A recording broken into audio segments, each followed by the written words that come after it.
오늘 우리에게 주시는 하나님 말씀 함께 봅니다. 오늘 우리에게 주시는 하나님 말씀은 시편 17편 13절부터 15절입니다. 그러면 다 함께 읽습니다. 여호와여 일어나 그를 대항하여 넘어뜨리시고 주의 칼로 악인에게서 나의 영혼을 구원하소서. 여호와여 이 세상에 살아있는 동안 그들의 분깃을 받은 사람들에게서 주의 손으로 나를 구하소서. 그들은 주의 제물로 배를 채우고 자녀로 만족하고 그들의 남은 산업을 그들의 어린아이들에게 물려주는 자니이다. 나는 의로운 중에 주의 얼굴을 배우리니 깰 때에 주의 형상으로 만족하리이다. 아멘. 오늘 말씀의 제목은 주의 형상으로 만족하리이다입니다. 그러면 본문의 말씀을 통해 함께 은혜 나누도록 하겠습니다. 이 본문의 말씀을 보면 여호와여 일어나 그를 대항하여 넘어뜨리시고 주의 칼로 악인에게서 나의 영혼을 구원하소서라는 말씀으로 시작을 합니다. 앞선 6절부터 12절까지 해서 다윗은 여호와를 향해서 원수들로부터 자신을 건져주기를 간구했습니다. 이어지는 본절 13절에서부터 마지막 절 15절까지 해서 다윗은 원수들의 파멸과 자신의 구원을 간구했습니다. 이것은 다윗이 혼자 힘으로는 사자와 같은 그 악인들을 도무지 당해낼 수 없다는 사실을 알고 있었기 때문에 다시 한번 여호와 하나님께 도움을 요청하게 된 것입니다. 이에 다윗은 여호와에 일어나소서에 해당하는 쿠마 예흐와라고 외칩니다. 여기서 일어나소서라는 뜻을 지닌 단어 쿰이라고 하는 말은 하나님께서 함께 하신다는 임재의 상징인 언약궤와 관련이 있습니다. 이것은 민수기 10장 35절과 36절의 말씀을 보면 알 수 있습니다. 민수기 10장 35절과 36절의 말씀을 보면 궤가 떠날 때에는 모세가 말하되 여호와여 일어나사 주의 대적들을 흩으시고 주를 미워하는 자가 주 앞에서 도망하게 하소서 하였고 궤가 쉴 때에는 말하되 여호와여 이스라엘 종족에게로 돌아오소서 하였더라고 말하고 있는 것입니다. 다시 말해서 이것은 통치자가 자신의 보좌에서 일어나 활동하는 것처럼 언약궤 위에 광림하셔서 계신 하나님께서도 일어나셔서 고난 중에 있는 다윗 자신을 도와달라고 부르짖는 부르짖음인 것입니다. 다윗은 철저하게 여호와 하나님의 언약의 말씀을 의지하고 기도하고 있는 것입니다. 본문에 그를 대항하여 넘어뜨리소서에서 그를 대항하소서에 해당하는 카테마라고 하는 말은 그를 저지시키소서, 그를 실망시키소서라고 하는 뜻입니다. 이는 단순히 거리를 두고 배척하는 정도가 아니라 악인의 계획이 실행되기도 전에 꺾어버려 주시기를 구하는 기도입니다. 한글 개역 개정 성경으로 볼 때에 11절에서도 넘어뜨리다에 해당하는 나타라고 하는 표현이 나오는데 본절 13절에 하크리의 후와는 의미상 차이가 있습니다. 앞선 11절에 사용된 나타라고 하는 말은 진리의 길에서 이탈하거나 목숨을 앗아간다는 뜻이지만 본절 13절에서의 표현 하크리의 후는 그를 무릎 꿇게 하소서, 그를 실망시키소서라고 하는 뜻입니다. 이 단어의 원형 카라라고 하는 말은 몸을 잔뜩 웅크리거나 무릎을 꿇는 동작을 나타내는 동사인데 고대 근동에서 무릎을 꿇는 행위는 상대방에 대한 패배를 인정한다는 뜻이었습니다. 그러므로 다윗이 지금 간구하는 것은 여호와 하나님에 의한 원수의 패배를 가리키는 것입니다. 본문에서 주의 칼로 악인에게서 나의 영혼을 구원하소서라고 한 것은 하나님께서 악인들과 대항하여 싸워달라고 하는 호소인 것입니다.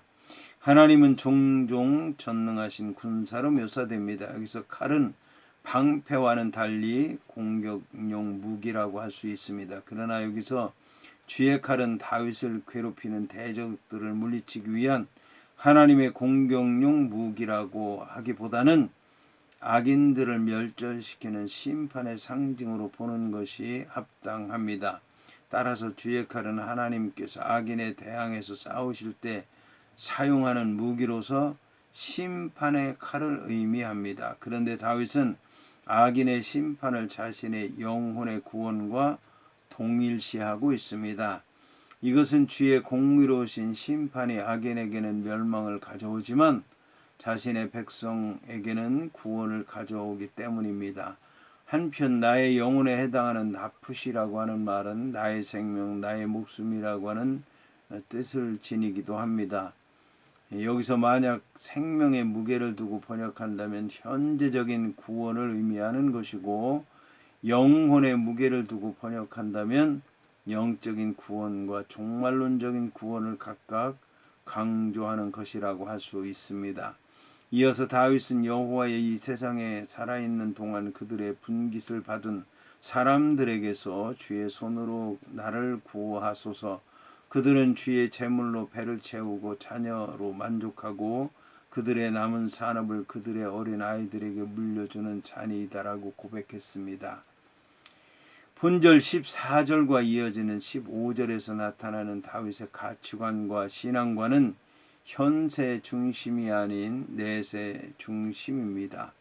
현세의 영화와 부귀와 성공을 바라고 사는 자들이 많은 세상에서 다윗은 내세의 영광을 바라보면서 그들과 구별되기를 갈망하였습니다. 여기서 이 세상에 살아있는 동안 그들의 분깃을 받은 세상 사람들은 지상에서만 복을 누리고 많은 세상 사람들을 가리키는 것입니다. 특히 세상에 해당하는 히브리어 헬레드라고 하는 말은 생애 기간을 의미하는 말입니다. 따라서 세상 사람이란 이 세상에 살아가는 삶의 기간 동안에만 분깃을 누리는 자, 곧 이 세상에 속한 사람들을 의미한다고 볼 수 있습니다. 그들은 영원한 성공을 누릴 수 있는 사람들은 결코 아닙니다. 본문에 그는 주의 제물로 배를 채우심을 입는다라고 하는 말은 세상에서 악인이 번영하는 모습을 묘사한 구절입니다. 본문에는 의인이든 악인이든 관계없이 사람들이 세상에서 누리는 모든 재물은 다 여호와 하나님께로부터 비롯된 은총에 따른 선물이라고 하는 다윗의 생각이 잘 드러나 있습니다. 여기서 주의 제물로 번역된 체피네카라고 하는 말은 본래 숨다, 덮어 저장한다라고 하는 뜻을 지닌 동사 차판에서 유래한 단어로서 섬겨진 보물이라는 뜻입니다. 이 단어가 본문에서 지니는 의미는 하나님께서 자신의 것으로 사용하지 못하도록 금지한 것을 불법적으로 접근해서 자신의 것으로 만들었다고 하는 것을 뜻합니다. 그는 자신의 영역을 넘어서 월권을 행한 것입니다. 이처럼 악인들은 하나님이 주시는 종으로 하나님께 영광을 돌리기보다는 자신의 배만 위할 뿐임을 다윗은 본문과 같이 표현하고 있는 것입니다. 여기에는 여호수아 시대의 아간, 예수님의 사도 가룟 유다 사람 유다, 베드로 앞에서의 아나니아와 삽비라, 그 외에도 하나님께 드려야 할 예물을 드리지 않는 것과 같은 것들이 있을 것입니다. 본문의 자녀로 만족하고 그들의 남은 산업을 그들의 어린 아이들에게 물려주는 잔이다라고 하는 말은 앞선 본문에서 현세적인 것만을 추구하고 도무지 내세를 보지 못하는 자들이 궁극적으로 소망하는 것이 무엇인지를 나타내고 있습니다. 이는 현세만 생각하는 자들이 자신의 자녀들에게 만족할 만큼 풍족한 유산을 넘겨주는 것에 혈안이 되어 있다는 것을 나타낸 것입니다. 본문의 어린아이들에게로 번역한 올렐레햄이라고 하는 말의 원형 올렐은 본래 젖먹인다라고 하는 동사 우울에서 유래한 명사로서 젖먹이 유아라고 하는 뜻입니다. 이는 악인들이 재산을 관리한 능력이 없는 어린 자식에게 남은 재산을 물려주는 것으로 보아 얼마나 많은 재산을 악인들이 쌓아 두었는지를 증명하는 것입니다. 본문에 그들의 남은 산업에 해당하는 아트람이라고 하는 말은 넘다, 남는다 라고 하는 뜻을 지닌 야타르에서 유래한 단어로서 초가분, 잉여재산, 남은 재산이라고 하는 뜻을 지닙니다. 이에 다윗은 나는 의로운 중에 주의 얼굴을 보리니 깰 때의 주의 형상으로 만족하리이다라고 말씀하고 있습니다. 본 시를 마무리하면서 다윗은 14절에 묘사한 악인들의 모습과 본절 15절에 자신의 모습은 완전히 다르다고 하는 사실을 두드러지게 표현하고 있습니다. 악인들은 오직 세상의 풍요만을 따르는 자들인데 반해서 다윗은 내세에서 받을 영광을 추구하는 사람입니다. 그들은 오직 육적인 것과 세상의 재물로 만족함을 누리는 자들인데 비해 다윗은 영적으로 풍요한 삶을 살아가는 사람인 것입니다. 본문에 나는 의로운 중에 주의 얼굴을 보리라고 하는 말과 관련해서 이스라엘의 가장 경건한 자에게 하나님의 얼굴을 뵙는다는 것은 은혜 가운데 가장 큰 은혜요 복 중에 가장 큰 복이었습니다. 이와 함께 인간이 그러한 상태에 이른다고 하는 것은 그가 하나님과 같이 온전해졌다는 것을 의미하는 것입니다. 다윗은 이러한 신령한 복에 대한 소망 가운데서 일시적인 복을 이 세상의 악인들을 복을 누리고 살려고 하는 세상의 악인들을 조금도 부러워하지 않았던 것입니다. 본절 15절에 나에 해당하는 아니라고 하는 히브리어 원문에서 아니가 강조형으로 쓰여졌으며 다윗은 14절에서 묘사한 악인들의 번영과 자신의 형편을 대조시키고 있습니다. 히브리어 동사 속에 주어가 포함되어 있기 때문에 내가 볼 것이다로 직역되는 에헤제 만으로도 의미 전달이 충분합니다. 그럼에도 불구하고 내가 볼 것이다 라고 하는 뜻을 에헤제라고 하는 단어가 있는데도 불구하고 다윗은 본문에서 나를 의미하는 인칭 대명사 아니를 앞절과 본절에 연결되는 시작 지점에서 굳이 사용한 것은 다윗 자신을 강조하기 위해서다라고 할 수 있습니다. 이것은 다른 사람은 어떻게 살든지 간에 다윗 자신만큼은 여호와께서 주시는 내세의 영광을 사모하며 산다는 사실을 강조하고 있는 것입니다. 여기서 다윗은 악인들의 번영을 조금 더 부러워하지 않고 그보다 훨씬 좋은 신령한 복을 받고 있는 것을 기뻐하고 있습니다. 한편 본문의 의로운 중에 해당하는 베체데크라고 하는 말은 어떠한 불의도 부정도 없는 상태를 의미합니다.